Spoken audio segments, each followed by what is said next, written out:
fellow South Africans, Bagaetso, Dumela. This week, the President will celebrate his first 100 days in office. I want to offer our own congratulations to him for what he has sought to achieve in the past 3 months. In particular, the President and his party have made 2 announcements that have become very critical in the recent days, and I want to welcome those announcements. Firstly, the President has confirmed to the people of South Africa that he will not oppose our court application to scrap the deal by which the state would cover all of former President Jacob Zuma's legal defense fees. The President's decision and announcement that he will abide by the court's decision in this matter is an important step towards finally seeing justice for Mr. Zuma. His trial has been long delayed only because he was able to use public funds to delay this court process. And I believe once this strategy is no longer available to him, we will know that justice for his crimes will follow swiftly. His retirement must be as uncomfortable for him as his presidency was for the people of South Africa. Secondly, the governing party has in the last few days completed an about turn on amending the Constitution to enable land expropriation without compensation. The ANC has now said that it plans to do this within the confines of the constitutional framework. This is a very significant departure from the language the President used in the previous times. Because I think it is right, Mr. President, that the current provision in the Constitution safeguards against arbitrary expropriation and requires just and equitable compensation. It is a far cry from the broad-ranging permission to expropriate wherever, wherever, with no compensation. Then we can take the fight against land grabs that this government and you have spoken about today, and I welcome your decision in this regard, because it demonstrates to the people of South Africa that the President has shifted from perhaps the EFF's position where expropriated land is owned by the state to the position that DA has always held, which is that property rights must be protected. This, Mr. President, is progress. But let us not stop there, Mr. President. Let us, in fact, take the 1,000 of hectares of state-owned farmlands and hand this back to the people of this country. Ramaphosa, you know, like many South Africans, I grew up under Group Areas Act. But sorry baka nabasa khone go ouna ntlo ya bone. Ke a leboga gore mo tlase ga constitution ka jeko ba khona go kry di-title deed. A re tswelle pele re fe ma-Afrika Borwa di-title deed re ye pele. In metros and towns, the DA-led governments have already started to deliver over 100,000 title deeds, making homeowners of the people of South Africa. Let us double these efforts. Mr. President, you said let us work together to achieve fundamental social and economic change. And therefore, I want to invite you to the rural community of Kwatyu, Pae, Eastern Cape, Abantu bethu basasokola, abanamhlaba. They've been waiting for decades for land. Mr. President, let us go together. It is well within the means of this constitution to hand over those farms to those farmers so that black South Africans can own that land and prosper. But honorable members, These are two matters that are substantive and go to the heart of what President Ramaphosa needs to achieve. Namely, he must show real commitment to building a capable state that is corruption-free. And that he must prove it, that it will return this country to meaningful economic growth that creates jobs. However, when we take stock of the first 100 days, the early morning mists of the new dawn are starting to lift and burn away under the glare of the country and the world.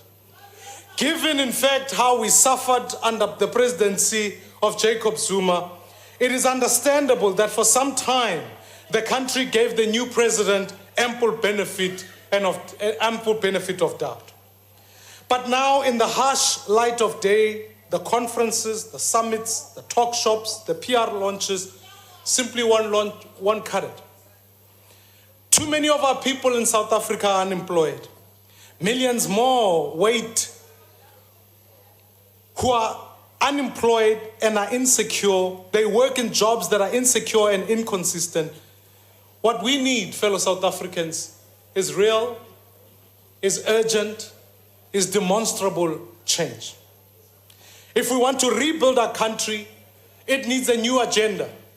And what I want to focus on today in this house is an agenda for reform, a change that will bring the South Africa that we want to bring. And the starting point, fellow South Africans, is that in fact we have to bring deep political reform. We must break free from the politics of identity as practiced by liberation movements across the continent. Our people need a political system in which their choices express their ideals and not their race. This is what lies at the core of the project that the DA is leading. Our mission, fellow South Africans, is to build one South Africa for all, black, white, Indian, and color. The political scientist and journalist Yasha Monk describes this challenge in his book, The People versus Democracy, when he says, "The noble experiment of multi-ethnic democracy can only succeed if all of its adherents start to emphasize what unites rather than what divides. In the last 8 years, a righteous impatience with the continuing reality of racial injustice has increasingly pushed some people to denounce the principles of liberal democracy as hypocritical, or even to make group rights the building block of society. This is a moral as well as a strategic mistake. The only society that can treat all of its members with respect is one in which every individual enjoys rights on the basis of being a citizen, not on the basis of belonging to a particular group," close quote. This was indeed written for an American context, but it is indeed relevant for us here today as we try to build a truly multi-ethnic democracy. This demands a government and a president that is committed not to some citizens, but to all our citizens. Fellow South Africans, what is absolutely crucial about this agenda of building a political reform is building a capable state. And in this regard, I want to congratulate the Western Cape government for an exceptional audit opinion that shows where the DA governs, hayi siyasebenza. So many of our country's problems can often be traced, our recent problems can be traced back to the ANC's policy of cadre deployment. When you appoint people purely on their allegiance, you are putting the interest of a faction ahead of the interests of South Africans. Mr. President, you are going to have to summon all of your political skills to in fact deal with the factions in your party that harass you from every side, even with more intensity than before. We're seeing this playing itself out in the Northwest. And in fact, the decision to place the province under administration can only be driven by politics rather than good governance. Because if it was truly about good governance, then let's go to KZN, let's go to Mpumalanga, let's sort out those provinces also and place them under administration. Because many people could ask the question, What has Supra done that DD has not done or ACE has not done? We're seeing it in the negotiated settlement here in cabinet, where certain ministers have kept their positions. Ministers Nomvula Mokonyane, Malusi Gigab, have all been kept in cabinet because we're trying to bring factions. Point of order, Chair. Here near the main door. Yeah, Consistently, Chair, the Honorable Leader of the Opposition refers to members of the House in a manner that's in violation of the rules. The Honorable Deputy President, he referred to him, the Honorable Mokonyane and other members. Shall you ask, please, the Leader of the Opposition to refer to honorable members in the appropriate manner as pertained in the rules? Thank you. Thank you. He said ministers and then named them. Yes. Yes, Honorable Member, he said ministers and then named them. Let's proceed, please. He said DD. Your Honorable Member, if you said DD, no nicknames, please. Okay, Honorable DD. No, you know that's improper, yeah, that's improper. All right. Say it properly, sir. Mabuza. Mr. President. Honorable Member, just say it properly and let's proceed, man. Save your time. Honorable DD Mabuza. Can I not say it that way? Okay, you can. Go ahead now. Yeah. You will, in fact, Mr. President, if we're going to reform the nature of the state, I would urge that we turn away from the policy of cadre deployment and employ the best people in government so we can deliver for our people. In fact, Mr. President, if we are going to continue with factionalism, you would have to explain to the people of South Africa why Mr. Moyane is treated in one way, but Mr. Fraser is treated in a completely different way.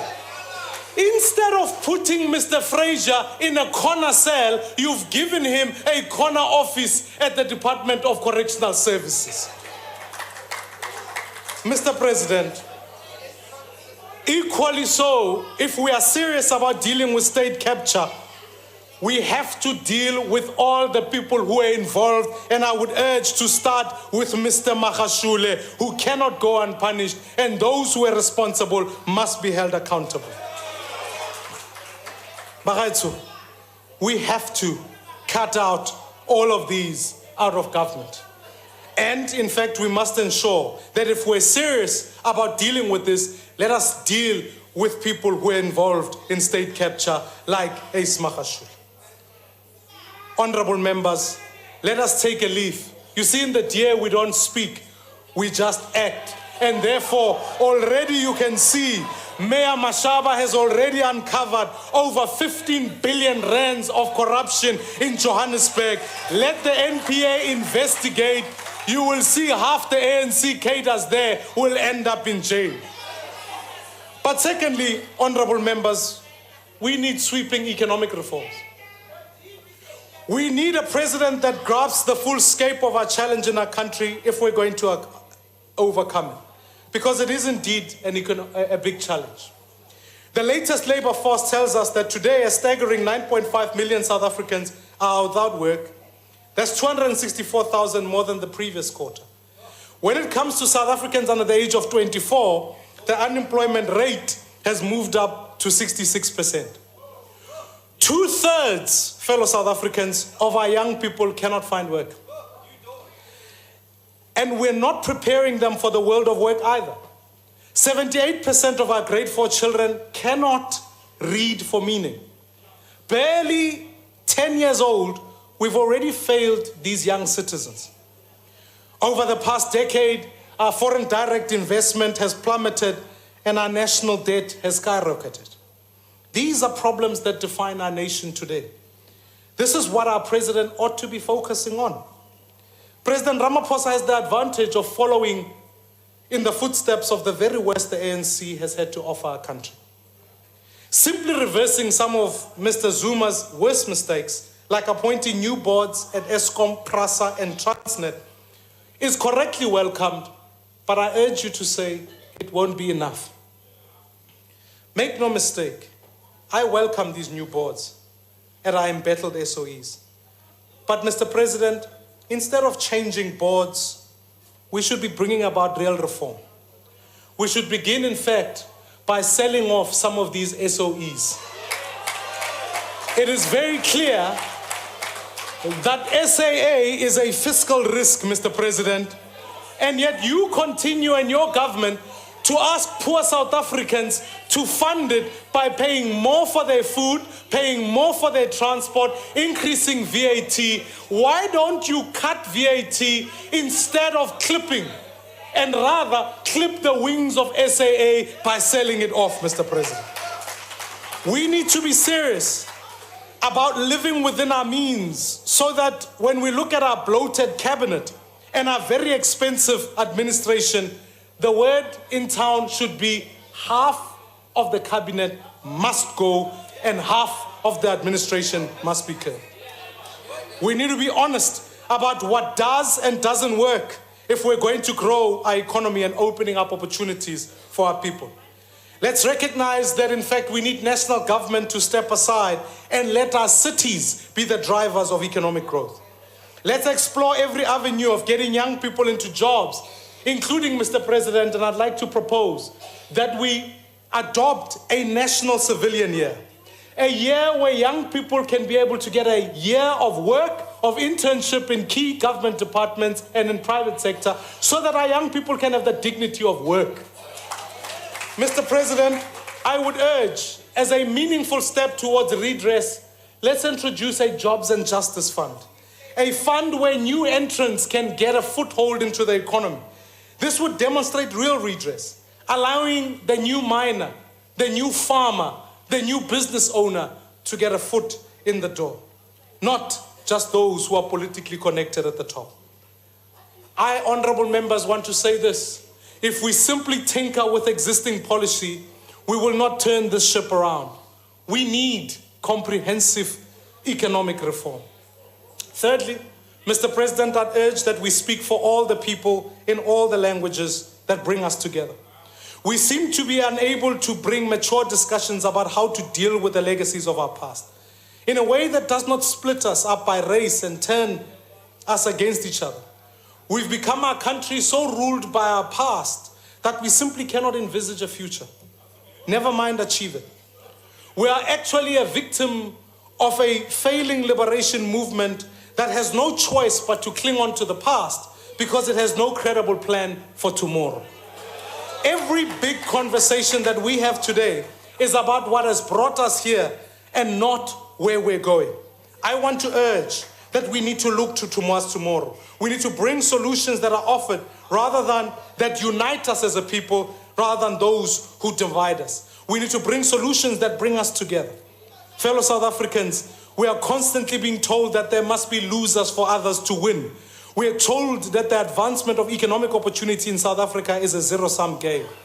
I don't believe this. I believe in the unity of our people. And I believe that it is possible for us to build an inclusive society and an inclusive economy without creating enemies of each other. We can only do this together.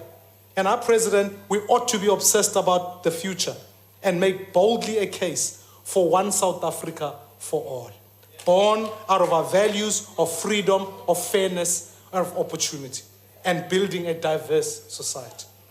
Fourthly, we need a president that can put the interest of young South Africans first.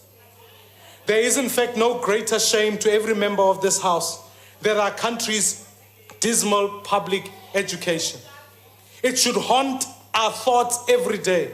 It should be the standing item on the business of this House until it's sorted out. We will never fix South Africa until we can deliver quality, world-class public education. And we certainly want to achieve this by slashing 7.2 billion rands from the education infrastructure budget, as this government has done. Mr. President, I want to urge you, stand up to SATU, the organization that so hobbles our education system and now, in fact, controls 6 out of the 9 provincial education departments. We can lament state capture at SOEs, but let's never forget the state capture that is happening by SATU in our provinces. Fifthly, we need a president that can restore Africa's honor on the global stage. We need a president that can reestablish our moral authority in the world and in the continent that we ought to be leading. We should not side with dictators and pariahs and allow genocidal criminals to go free. This is not the South Africa we envision. We should be world leaders in morality and peace, in human rights and democracy, and the president must take the lead in restoring us to that place. He can, in fact, do so by abandoning our thought of withdrawing from the International Criminal Court. If anything, let us strengthen that institution by offering it our full support, sending our best jurists, and helping to ensure justice for the victims of crimes against humanity around the world and certainly in our continent. Honorable members, these are reforms our country urgently needs. This is what's required from our president. But it's going to be very hard for President Ramaphosa because he doesn't have the mandate for meaningful reform.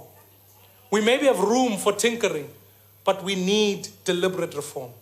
We can't just look to someone who is better at executing than the old plan. We need a new plan.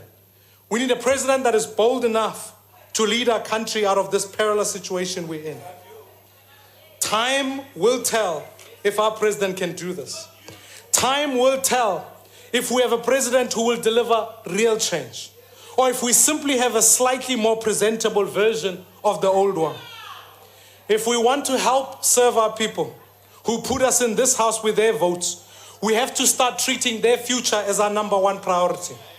And that future is the one that is shared by each and every South African, regardless of what race they are. We must stop making enemies of our society. We must stop mobilizing around race. Mr. President, you once, and as others say, sometimes our politics are between black parties versus white parties. You once said that, in fact, if we vote for the DA, the Boers will come back. I would hope and I believe that this language will be put behind, because these are indeed lies that divide our nation, and we need to build a united South Africa for all. If you put these views and this language behind you because it doesn't serve our country, it causes divisions whilst we should be uniting our people. It takes a lot of effort to keep these fights going. Let us rather build our efforts into building a prosperous, non-racial, inclusive South Africa. Let us make our nation where our people no longer feel threatened by criminals in their homes, in their streets, and in their schools. Let us build a police service into one that can protect our communities and make our neighborhoods safe again. Let's begin by shifting control of the police to our provinces. Let's introduce rural safety units so that our farmers and farm workers can sleep well at night. Let us give our military what it needs so that they're able to protect and secure our borders. Let us put our efforts into fixing this broken education system that the majority of our children still receive. Let us bring back accountability in teaching, and let's attract the best talent and passion that is crucial to this job. Let us, in fact, commit to meaningful land reform with full title to our people. Let's reconfirm that ours is a nation governed by the rule of law, that is one law for all citizens, no matter how rich, no matter how politically connected. But most importantly, Democrats and fellow South Africans, let us look for the future in everything that we do. Because if we don't, we won't progress as a nation. If we keep looking at the rearview mirror, that's where we will end up. Mr. President, this task is not an easy one. The reforms our country so desperately needs are at odds with much of the ideology your party still clings on to. If you decide to put our country first, it will come at a cost to the ANC. But I assure you, if we don't make these reforms, we will be left behind. Fellow South Africans, we are part of a global society, a global economy. We have to become more competitive and more resilient. We need leadership that recognizes this and can make the tough decisions that will move us forward. We need a president who will fearlessly confront the enemies of our progress, including those inside his own party or his alliance. Democrats, fellow South Africans, we need to focus. We need a president who plans future victories, not ones who leans on the crutch of past glories. We need a president strong enough to introduce the reforms that will save our country, even if it means taking on his own members in his own party. Fellow South Africans, in a recent while, we will go to the polls. This election will be a choice about the future of South Africa or whether we will be joined and shackled to our past. Let us learn from countries who have prospered, who made a decision that it is better for us to be competitive and for South Africa to be an investment destination so our people can find work. I believe if we make the bold, tough reforms, not only will this country be a prosperous one, it can be one as a model to the world about how black people and white people can work together. I believe it's possible, and if we stand and focus on the future, we can turn the painful past that we've faced. Amorena abuluke setjhaba sa heso. Nkosi sikelele Africa. God bless South Africa. I thank you very much.